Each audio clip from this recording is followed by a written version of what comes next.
Billiard. I got so much motherfucking design on right now. Break it down, bring it back, make it clap. I got 3 old thoughts, new block, where that thing, bitches on my line, and you know. Assalamualaikum, saya Octavia Desandra berperan sebagai moderator dari kelompok 3 dengan materi hidrosefalus pada anak. Saya Ijefilia Apipa berperan sebagai perawat 1. Saya Nur Aida Gita Safitri sebagai perawat 2.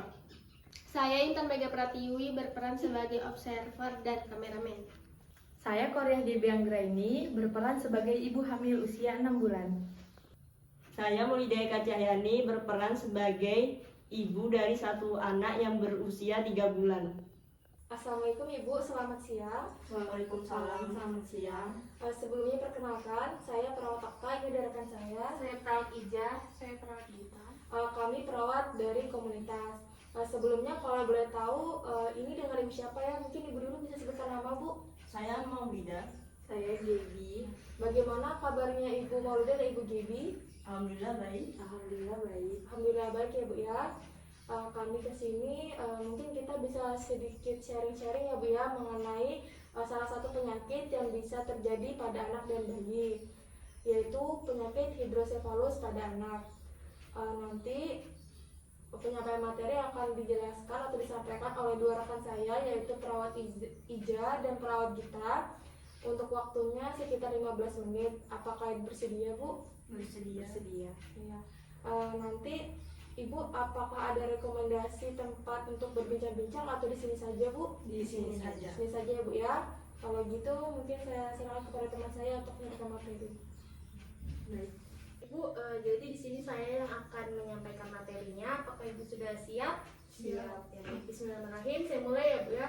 Jadi di sini saya akan menjelaskan tentang hidrosefalus. Pasti ibu-ibu sudah nggak asing lagi kan ya dengan gambar seperti ini. Bayi yang mengalami seperti ini sering kita lihat kan ya Bu, bayi Ya, sering lihat di sosmed kan yang begini-begini. Jadi ini tuh namanya hidrosefalus Bu. Hidrosefalus ini kondisi saat terjadinya penumpukan cairan yang berlebih di dalam otak.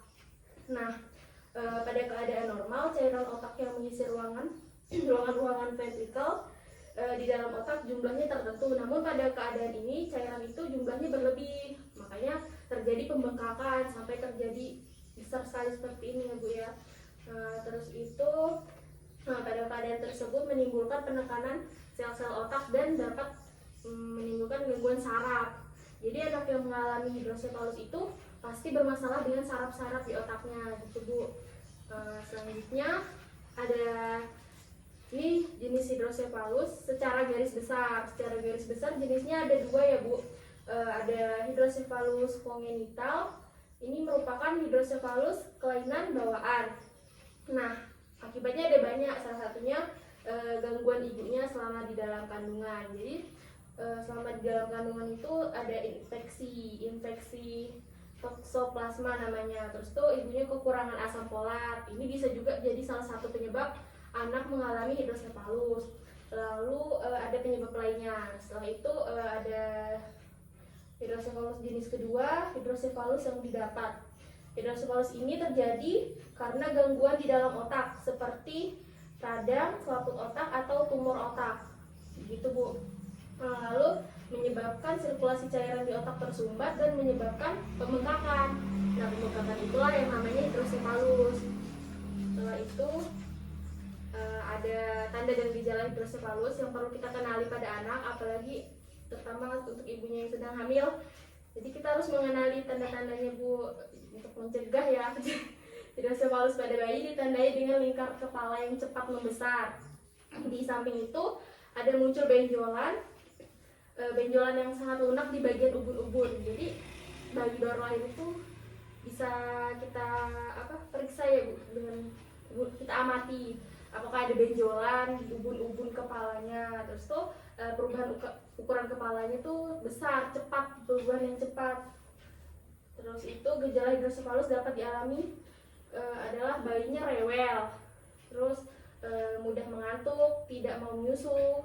Banyak kan kadangnya bayi yang tiba-tiba nggak mau menyusu, itu bisa kita curigai juga sebagai gejala hidrosefalus ya Bu ya. Terus tuh muntah, pertumbuhan terhambat, itu bisa juga menjadi salah satu gejala hidrosefalus dan kejang. Baik Bu, untuk selanjutnya ada lanjutkan sama teman saya. Baik, selanjutnya ada komplikasi. Ibu bisa lihat, komplikasi ini terjadi karena ada infeksi dapat menyebabkan peradangan pada selaput otak. Selanjutnya ada tekanan darah rendah bila cairan dialirkan terlalu berlebihan. Selanjutnya ada pendarahan subdural atau lokasi yang berada di bawah lapisan pelindung otak. Dan penyumbatan selang sun yang terjadi pada selang sun mengakibatkan gejala yang sudah mereda. Bisa lihat sendiri ya. Baik, adapun pencegahannya. Hidrosefalus tidak bisa dicegah, tetapi resikonya bisa dikurangi seperti imunisasi secara lengkap dan asupan gizi yang cukup dan gizi seimbang seperti makan sayuran, buah-buahan ya Bu ya. Selanjutnya, menjaga kebersihan lingkungan sekitar seperti membuang sampah pada tempatnya. Lalu pemeriksaan berkala. Pemeriksaan kandungan secara rutin bagi ibu hamil, seperti ibu itu ya. Baik, selanjutnya ada pemeriksaan penunjang. Yang pertama, ronsen foto kepala. Yang kedua, CT scan. Yang ketiga, USG kepala. Yang keempat, ada MRI. Kelima, ventikulografi. Adapun pengobatannya ya Bu. Yang pertama ada obat azetazolamide. Yang kedua ada obat furosemide.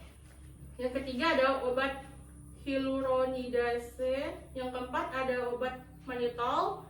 Yang kelima ada obat gliserol. Baik, sudah selesai ya Bu. Selanjutnya akan dilanjutkan oleh rekan saya. Alhamdulillah ya Ibu, untuk penyampaian materi tadi sudah dilakukan oleh rekan saya. Ini Bu ada leaflet, ini materinya lebih lengkap ya Bu ya, tentang hidrosefalus. Nanti bisa dibaca dan dipahami ya Bu.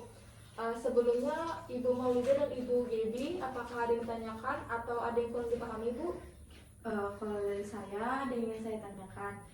Tadi saya ada mendengarkan dari yang dijelaskan itu bahwa resiko itu bisa dikurangi dengan mengonsumsi makanan yang baik dari awal kehamilan dan minum vitamin-vitamin. Nah, saya dari awal kebetulan sudah melakukan itu, sudah menerapkan itu kepada janin saya.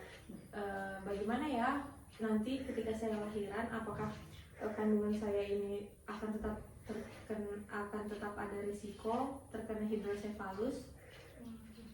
Gimana? Ada yang menjawab? Oh ya. Saya izin menjawab ya Bu ya. Ya. Jadi pemenuhan nutrisi yang Ibu sudah lakukan selama ini itu tidak menutup kemungkinan anak Ibu bisa terkena hidrosefalus juga, karena penyebabnya itu ada banyak ya Bu ya. Salah satunya dari bayinya, mungkin ada sumbatan di otak atau di sumsum tulang belakang. Jadi Ibu, untuk pencegahan yang lebih ekstra, Ibu bisa melakukan ini seperti yang sudah dijelaskan tadi, imunisasi secara lengkap. Pasti kalau hamil itu ada imunisasinya ya Bu ya. Terus tuh ini pastinya Ibu sudah memenuhi asupan gizi yang cukup, terus menjaga kebersihan, lalu rutin melakukan pemeriksaan berkala agar ketika Ibu lahir Ibu tidak kaget lagi gitu dengan kondisi bayinya, karena sudah tiap saat diperiksa kan sudah tahu bagaimana kondisi bayinya. Jadi untuk mencegah juga Bu, begitu. Baik. Terima kasih. Gimana Mbak Gaby? Sudah cukup dari Itu saya. tuh ya. Terima kasih ya Bu Gaby atas pertanyaannya. Ibu Maulida, apakah ada tanyakan lagi? Kalau dari saya sudah cukup. Sudah cukup ya Bu ya. Baik, ini kan dari teman-teman sekalian, apakah ada yang ingin ditanyakan? Ada. Untuk ibu-ibu, apakah bisa dipahami materi tadi? Bisa. Saya ingin bertanya. Sebutkan tanda dan gejala hidrosefalus pada anak. Siapa yang bisa menjawab? Ibu Maulida saya yang menjawab. Ya, baik, silakan. Tanda dan gejalanya tadi kepalanya membesar. Kalau gejalanya muntah, tidak mau menyusui dan kejang. Baik, bagus ya Bu jawabannya. Sudah? Sudah. Ibu Maulida, terima kasih sudah menjawab jawabannya betul sekali ya Bu ya. Kita berhapus dulu. Baik, mungkin itu sampai sini kegiatan kita ya untuk Bu, untuk sharing-sharing ilmu terkait salah satu penyakit yang terjadi pada bayi dan anak, yaitu hidrosefalus. Nanti leaflet itu mungkin bisa dibaca dan dipahami. Jadi nanti bisa disimpan ya Bu ya. Siapa tahu itu bisa membantu untuk ibu dan keluarga. Dan juga untuk pencegahan dari hidrosefalus tadi sudah dijelaskan oleh rekan saya, nanti tolong dipahami betul karena kan anak itu satu anugerah Tuhan Bu ya, nggak semuanya yang dikaruniai anak. Jadi kalau sudah dapat, sudah ada, tolong dijaga dengan sebaik mungkin. Mungkin itu saja. Kurang lebihnya mohon maaf. Wassalamualaikum warahmatullahi wabarakatuh. Waalaikumsalam warahmatullahi wabarakatuh. Terima kasih banyak ya Bu. Ya, Terima kasih saya ya. permisi ya Bu. Fam, make it clap. I got 3 old thoughts, new block, word